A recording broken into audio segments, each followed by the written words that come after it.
Back to the Buzz today. I'm your host, Dean Shazer, for episode 3 of the 2024 Buzz edition. To my left is John Wyatt Clatterball, and to his left is Luke Andrusik.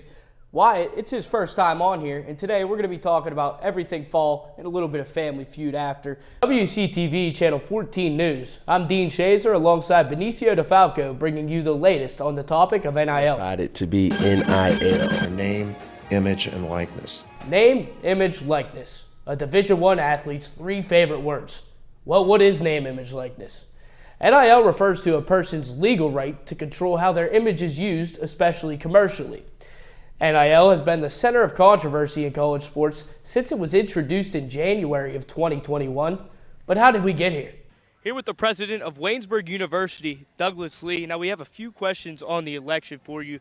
First, we're going to start off, and I just want you to express your feelings to the people on how important it is to register to vote in America.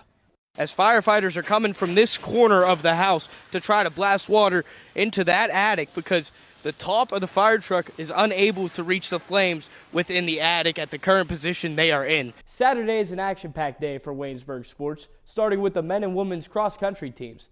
They travel to Newcastle, Pennsylvania for the President's Athletic Conference preview meet. Most likely during this meet, Waynesburg men's soccer plays its first game Saturday afternoon when they go to La Roche. Kickoff will be set for 1 p.m. From Greene County, we think we have a good idea of how some of these races will turn out. For the 14th Congressional District, Guy Reschenthaler has held the seat since he won in 2018, and it seems as though he'll win again this year. Republican Bud Cook has held the 50th Legislative District seat, which is the seat Greene County gets in the Pennsylvania State House of Representatives. And with that trend being, Donald Trump is leading Kamala Harris in Greene County. When we get back, we're going to be talking about our final update for this live election coverage on WCTV Channel 14 News. This is all I have for you tonight. Appreciate you. This was Dean Shazer. But our number one spot, the most deserving on the list, PJ Suggs with the block. It's Rashad Hooper coming on the sideline, gives it to Scott Billivis, finds Suggs again on the other end to end, and once more. PJ Suggs with the block to the and one. Waynesburg defeated Bethany 87-80. That's all for this edition of November's Top Plays. I was Dean Shazer, sending it back to Joey Chirillo for women's basketball.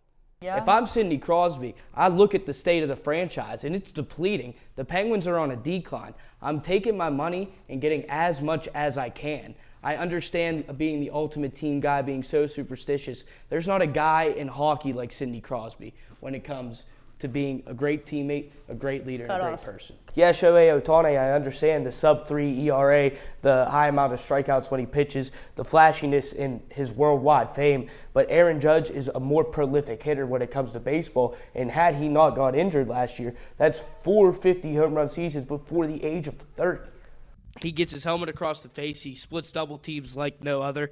He's a play disruptor, and he's the most complete defensive player in the draft. I'm going to go with the Samuel Barber, Isaac Trout connection. You just need more there on offense. Samuel Barber, 1,400 total yards passing through the air last season and had an even touchdown to interception ratio with 10 touchdowns, 9 interceptions. The term making bank is usually referred to, as you just saw, on a basketball court. But for many college athletes across America, it refers to name, image, and likeness, what we've been talking about all day. NIL has taken over America like a disease in college sports, and something needs to be done. Welcome back to the Waynesburg University Sports Network from Waynesburg, Pennsylvania at the Rudy Marissa Fieldhouse. It is the Waynesburg University Yellow Jackets leading the Worcester Fighting Scott 27-22. As we take a look at some of our leading scorers, we have Madison Dayton in front of the Waynesburg Pack with 12 points, and for Worcester, it's going to be Ace Sturdivant with 7 points. Hankins gives it to Karen McFadden on the right wing for 3. She got it. The first 5 points of the season belong to McFadden. Lander with 6 on the shot clock, throws up a 3. It's good. Cuts the lead in half, 47-44 with 6:20 remaining. That's Friday. Chucks it across to Hankins, who makes a miraculous play to keep it in. Moorbacher, 13 on the shot clock, 2:45 left in the fourth quarter. Friday with a hesitation step, works in on Dean. Riccatelli takes a step back 3, it's good. Riccatelli from downtown, cuts the lead to 2. Gets Friday at the free throw line, gives it to Moorbacher, down low, working on beyond. He gets the offensive board. It's Sturm with a wide open look. It's good.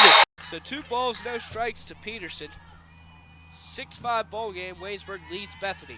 2 outs, no runners on. The 2-0. Grounded on to the left side. Trinity Edge has it. She throws on to first. Bliss catches it. And Waynesburg is going to take 2 for 2 over the Bethany Bison. 4th down and 1. Shotgun. The handoff to Shriver. Left side. He has a hole. He has a gap. He runs over a defender. Gets the line to gain. And more being tackled at around the 18-yard line after playing some bully ball. Waynesburg in Bethany's red zone. Waynesburg, 3rd and goal. Big stack at the bottom of the screen. Play action, fake handoff. Barber floats one to the end zone. It's Isaac Trout. He falls down to get it. Do they call it a touchdown? Yes, they do. Isaac Trout, his 2nd receiving touchdown of the season. And as this one's handed to Coley, he bounces out to the right side. Stiff arms a defender. Has a burst of speed to the outside. He's stiff arming him as he goes inside the 15-yard line. Out of bounds. They mark him at the 13. This handoff to Shriver. He runs up the middle through the end zone. Touchdown, Waynesburg. Carson Shriver. So 2 timeouts for Waynesburg, 1 left for Bethany. 2nd down and 10. Samuel Barber takes the snap. Handoff to Zane Coley. Coley up the middle. Coley bouncing it outside. Zane Coley 40. He has a lot of room to run all day like Zane Coley. Out of bounds, and there's the 200-yard rushing game. The clock winds down. The last knee from Samuel Barber.